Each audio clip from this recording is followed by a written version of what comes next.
রাজপথের আন্দোলনের নেতা জনাব মির্জা ফখরুল ইসলাম আলমগীর সহ জাতীয় স্থায়ী কমিটির সম্মানিত নেতৃবৃন্দ, জাতীয় নির্বাহী কমিটির সম্মানিত নেতৃবৃন্দ, অঙ্গ সহযোগী সংগঠন সমূহের কেন্দ্রীয় এবং জেলা পর্যায়ের নেতৃবৃন্দ, এই ঢাকা মহানগরী সহ বিভিন্ন জেলা থেকে আগত, বিশেষ করে ঢাকা বিভাগের বিভিন্ন জেলা থেকে আগত জাতীয়তাবাদী দলের সংগ্রামী ভাই ও বোনেরা, উপস্থিত সাংবাদিকগণ, আসসালামু আলাইকুম।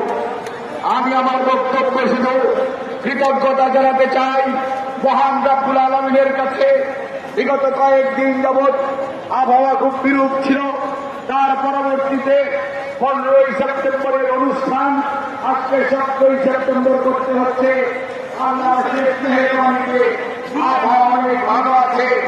আপনাদের উপস্থিতি আজকে প্রমাণ করে বিএনপি গণতন্ত্রের পক্ষের দল, বিএনপির গণতন্ত্রের দল। এই বিএনপি তো সেই বিএনপি একদলীয় শাসন ব্যবস্থা থেকে যে বিএনপি বহুদলীয় গণতন্ত্র এনেছিল। 4টি পত্রিকা থেকে অনেকগুলো পত্রিকা খুলে দিয়েছিল। প্রেসিডেন্সিয়াল ফর্ম অফ গভর্নমেন্টকে পার্লামেন্টারি ফর্ম অফ গভর্নমেন্টে পরিবর্তিত করেছিল মানুষের ভোটাধিকার নিশ্চিত করার জন্য। দেশনেত্রী তত্ত্বাবধায়ক সরকারের অধীন জাতীয় নির্বাচনের ব্যবস্থা করেছেন। অর্থাৎ বিএনপির ইতিহাস হচ্ছে গণতন্ত্রের ইতিহাস, বিএনপির ইতিহাস হচ্ছে জনগণের অধিকার আদায়ের ইতিহাস, বিএনপির ইতিহাস হচ্ছে জনগণের পাশে থাকার ইতিহাস। কাজেই আজকে গণতন্ত্র দিবস উদযাপনের অধিকারও বাংলাদেশ জাতীয়তাবাদী দলের। আর আজকে যে অবস্থায় দাঁড়িয়ে 2024-এর 15ই সেপ্টেম্বর আজকের যে সমাবেশ, তার কারণ হচ্ছে আমাদের নেতা বলেছেন গণতন্ত্র পুনরুদ্ধারের লড়াইয়ে আপনারা আমরা সবাই ছিলাম, এখনো আছি, ততক্ষণ পর্যন্ত থাকবো যতক্ষণ পর্যন্ত এদেশের মানুষ তার ভোটাধিকার ফেরত পাবে না, দেশের মালিকানা ফেরত পাবে না।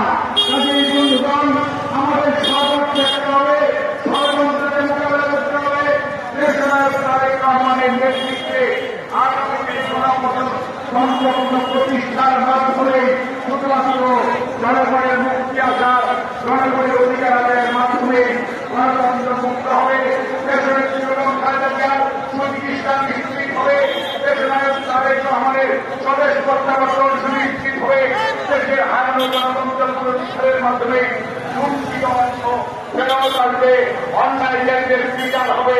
বাংলার মাটিতে আপনাদের সবাইকে আবারও সংগ্রাম অভিনন্দন, আবারও কৃতজ্ঞতা। এই উপস্থিতির মাধ্যমে গণতন্ত্রের পক্ষে রায় দেওয়ার জন্য আপনাদেরকে জানাই সংগ্রামের সালাম। আল্লাহ হাফেজ। বাংলাদেশ জিন্দাবাদ, বাংলাদেশ জাতীয়তাবাদী দল জিন্দাবাদ, শহীদ অমর হোক দেশনায়ক বেগম খালেদা জিয়া জিন্দাবাদ, দেশনায়ক তারেক রহমান জিন্দাবাদ, বাংলাদেশ জাতীয়তাবাদী দল জিন্দাবাদ।